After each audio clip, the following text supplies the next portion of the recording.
Hey everybody, good evening. It's Marlena at Humble Farms again. Just wanted to stop in tonight and talk to you guys about two different things. One is I'm going to try to do some videos at least once a week. If you know me, you know that currently I still work a secular job and we're still trying to get our homestead going. Some people don't have the luxury and the money to just start up a homestead. It's something you have to put work into. So some nights I'm going to be filming in the evenings when I get off of work, and hopefully I can give you some information. I told you I would always be honest with you guys and try to give you some educational information or talk to you a little bit about what's going on with my family, or we talk about some of the challenges that we've been experiencing.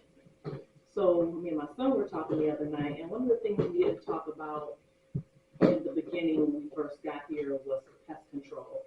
I don't know if you've seen my other video about mice, but if you haven't already watched that video, go ahead and check it out. Tonight we're going to be talking about something that we experienced kind of before we even moved into the property, just when we were kind of looking at the property and we started moving things in and coming around and visiting the property. And that was an issue with groundhogs or woodchucks. I know people call them different things. And underneath our barn was pretty infested. We believe it was a mother and maybe some new babies. And because of that, every time we came around, they would scurry and they would run and we'd see them. And we're not the type of people who just want to shoot an animal. We had got suggested from a few farmers to just shoot them. We really don't want to do that. We have young children. We try to respect life and animals, try to coexist with them. We understand that the property was vacant for a while, so they had been living here. And, you know, they're living things as well. So the best thing we found to kind of help the problem, control it at least, and my son was telling me the other day he thought he might have heard some noises, but it definitely hasn't been as bad as it was. We purchased some coyote urine. And what the coyote urine does is it is a deterrent because the woodchucks and even other small animals, whether you have possums or, other animals that are kind of in that rodent family, if they smell the coyote urine, they assume that the coyote is in the area, right? So they're going to try to pick up and move, but they're not going to stay in the area.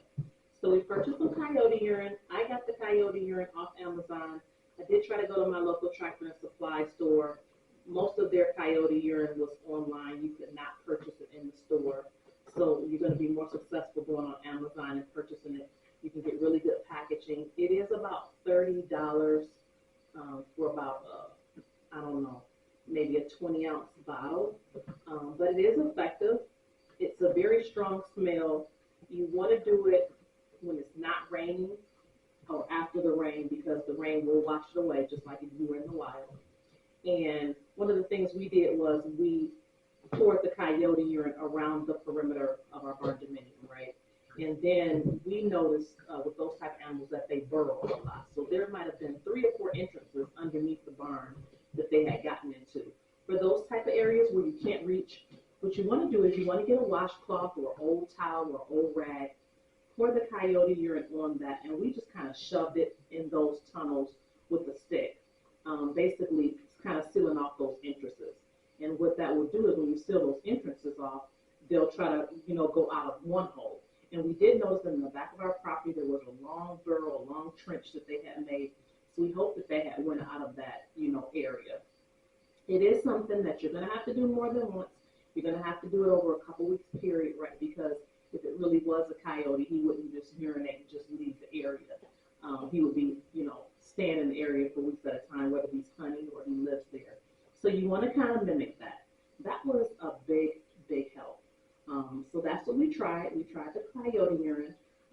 If someone has some other ideas that have been successful to them, some people I know say they just coexist with them, and that was fine. Our biggest concern is when we had our barn door open or our doors, that they would run inside and have a difficult time getting them out. As you guys know, we live in our barn. It's a barn dominium. So we do have some large entrance ways open out to the fields and our acreage. So we didn't want them coming inside. So I hope that was helpful. I hope that was, a good tip. if you have, again, some information that you have found successful, please go ahead and put it in the comments. I would love to hear it because, like I mentioned, my son said he thinks he heard something else. So, and I'm sure other people have ideas that aren't as costly as the coyote urine or waiting the time for it to come in the mail. Another thing I want to talk to you about tonight, you guys, was, again, I'm going to try to post something at least once a week because, again, I do work a regular job. Me and my husband both work. I don't know if I mentioned before in our other videos that we have 7 children. We have a pretty large family, and we're very passionate about having this farm. We're very passionate about starting a homestead, but with that, it takes work. And right now, we commute about an hour to our new property, and a lot of people are like, that's a lot. And it is a lot, and it can be a chore at times. But we found a property that was affordable for us. Whenever you buy a property, you should always try to find a property in the township, which is something I'm going to talk about in another video, where you don't have a lot of ordinance and things that you have to abide by, and it gives you a little more freedom about what you can grow on your property, what kind of animals you can have. So those things were important to us when we did our due diligence this time when we were looking for a property. And that should be important to you too. There's nothing worse than buying a property and you can't have the animals you want, or you can't do what you want with that property, but you're still paying the cost of a mortgage. And that's something that happened at our old property. And I feel very blessed that we were able to, work our way out of that situation and get, a property that we could afford, a property that we could do things with.